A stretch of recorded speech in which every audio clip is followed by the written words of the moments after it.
So, in this lesson, I'm going to teach you guys about a brand new concept called end behavior. And what end behavior is going to help us do is eventually it's going to help teach us some patterns that polynomial graphs have. This is a really, really important concept, and it's one that should be brand new to you guys. I don't think you'll have any prior knowledge with it. The beginning of this video is going to be a little bit kind of out there and complicated, perhaps, because I want you guys to understand where these rules come from. But at the end of this lesson, when I show you guys the rules, we'll have a nice little chart and everything. The actual rules themselves are super, super simple. You will be totally fine with this lesson by the end of it. You just need to make sure you do your best to stay with me when I explain all of this stuff right here, because I want you to understand where these patterns and rules actually come from. Okay? So stick with me at the beginning here. At the end, I promise it will all come together and it'll make perfect sense. So what I want to do here is look at a polynomial equation. I have a quartic polynomial with 5 terms right here, and that's my equation. This is a sketch of the graph that equation actually makes right here.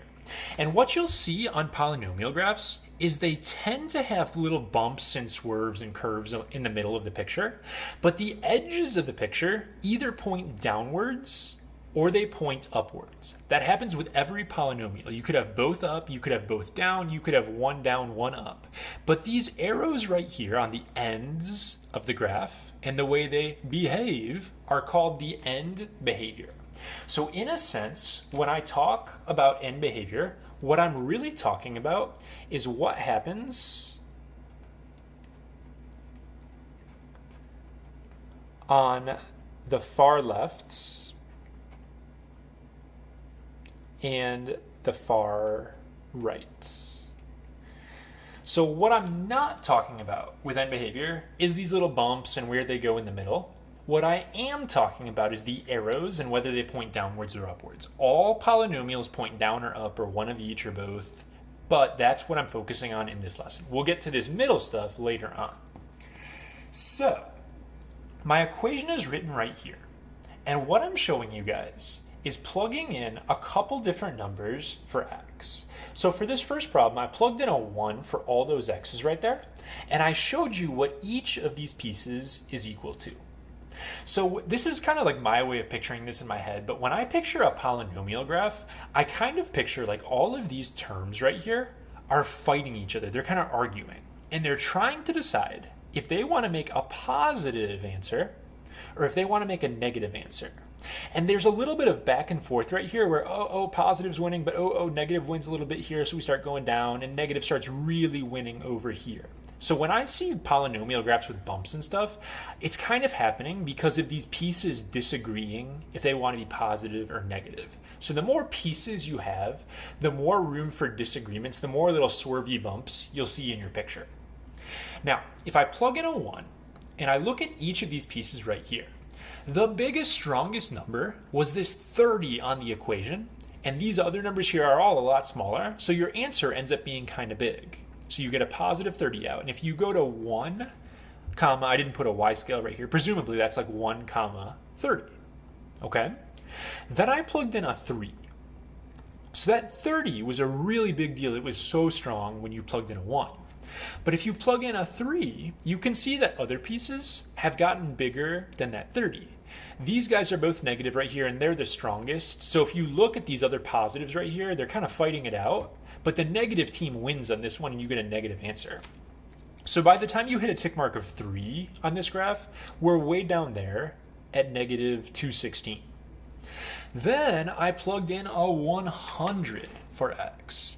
And if you look at all these different pieces right here, when you plug in a 100, this piece is just so much stronger than all the others. That is negative 100 million right there. And there's that little 30 that was so strong a little bit ago. So no matter what's going on, these guys right here could all be positive. A negative 100 million versus negative 3 million. Like, this is by far the strongest piece. So in the middle of your graph, when you plug in little x's like around here, there's a little bit of back and forth. We don't know who's going to win yet, who's strongest. Sometimes positive, sometimes it's negative, and it just kind of depends. But when you go far on the graph, it's not even a contest anymore. That 30 that thought he was all strong right here is nothing when you compare it to negative 100 million. And the reason for that is if you take a big number and you do an exponent on it, a bigger exponent makes your answer so much bigger. So when we do this little setup right here, if we want to know who's going to win, team positive or team negative, we don't even have to deal with all these different pieces. Because in a sense, none of these pieces right here even matter. It doesn't matter if they were all positives. This piece is just overwhelmingly stronger than all of these. So the first kind of moral of the story that I'm getting at right here is when you want to know where the arrows go, you don't need to listen to everybody here. You only need to listen to the biggest exponent, the piece with the degree, because it's so much stronger than all the other parts of your equation. Okay? So that's kind of our first takeaway right there. I want to think about this in a slightly different way right now. I told you guys that end behavior is what happens on the far left and the far right of the picture. So what I'm going to do, instead of showing all the different little numbers right here, I'm just going to picture what happens if I plug in a big positive number for x. So let's say I plug in a 1 million. If I plug a 1 million in for x, think about what's going to happen here. I would have to do a million to the fourth power, which is so big, really giant number. But then I have to multiply that giant number by a negative 1. That is going to get me out a big negative answer. If you look on the right side, when I go to big positive numbers, that's so far down because the arrow points downwards over here. Okay? If I were to plug in a big negative number for x, negative 1 million, negative 1 million to the fourth power is going to be a positive because a negative to the fourth is positive. They all cancel. But then I got to take that positive and I have to multiply it by that negative 1. So it turns out I am still going to get a big negative number. This is basically what end behavior says. It says if you plug in a big x, you get out a negative y. And if you plug in a big negative x, you get out a big negative y still. It's negative on both sides. I'm going to write it out officially, but I want to do another example before I show you how that looks. So I have a fresh equation right here. And the first thing I'm going to worry about is basically none of you guys even matter. The sixth power is the strongest. You don't have to think about what's going to happen when you plug into those because he's going to call the shots on whether it's a negative or a positive arrow.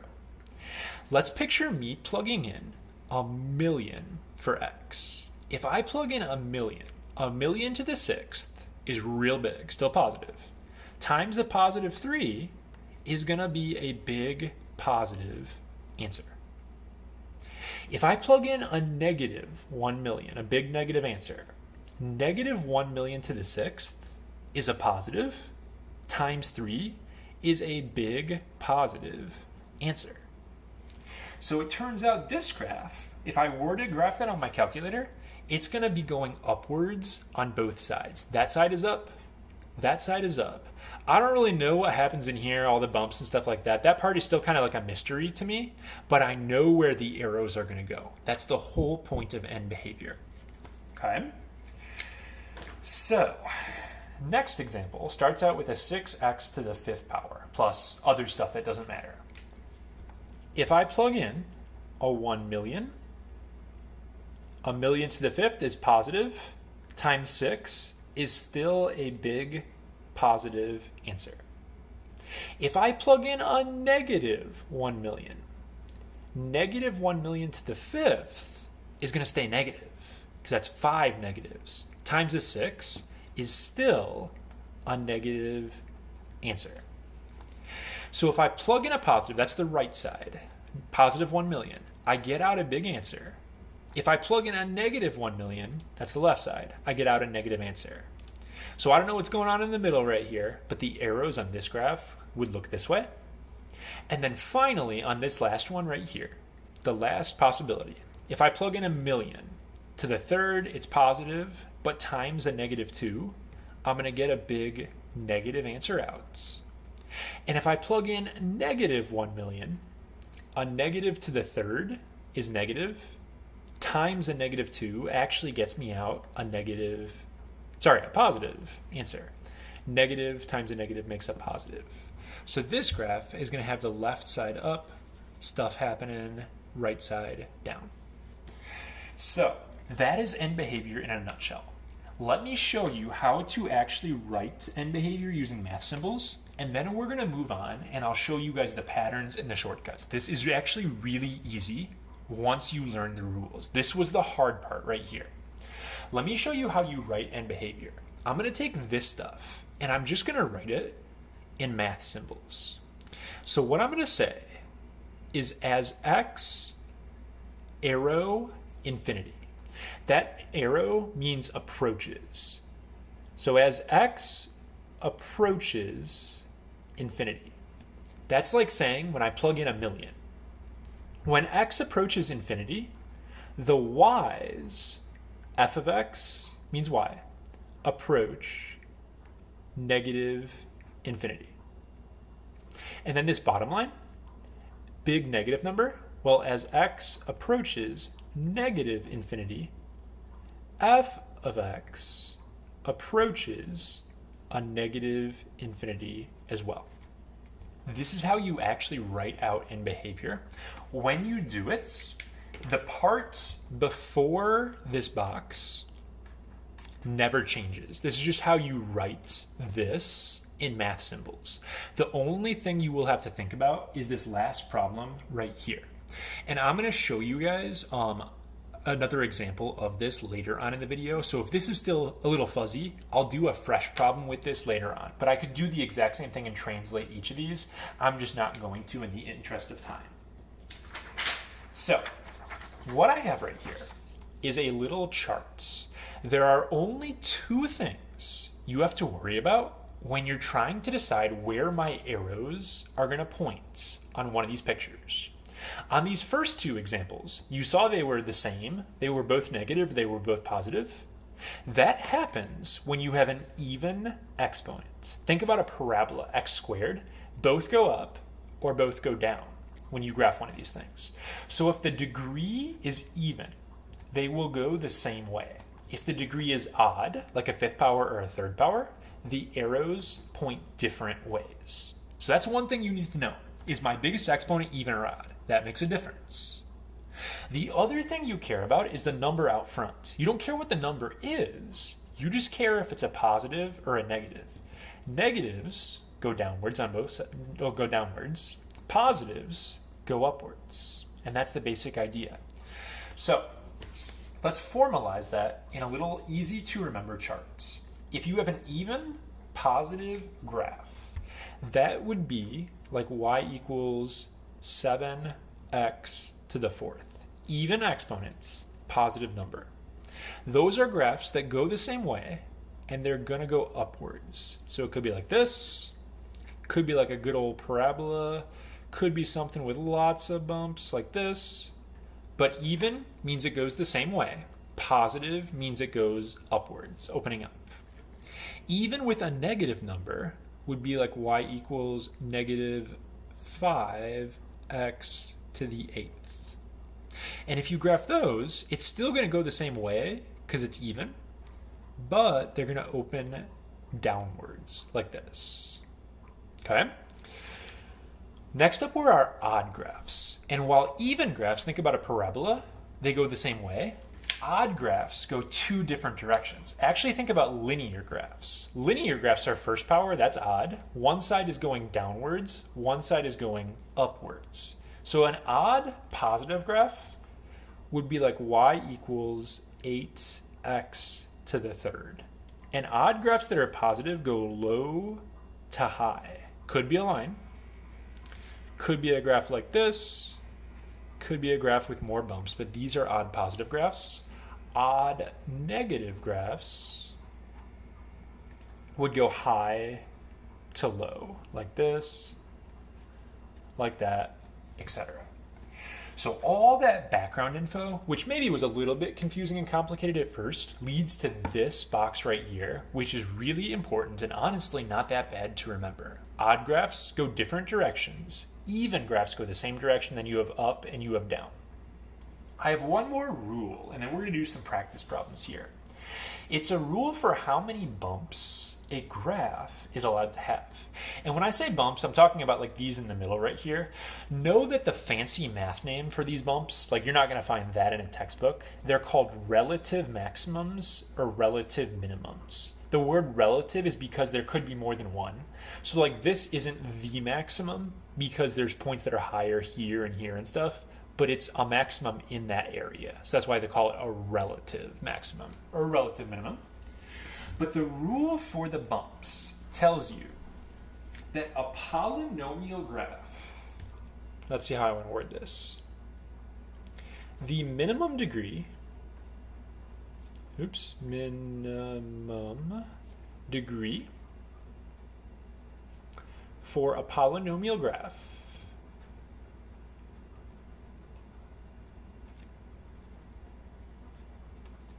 is one more than the number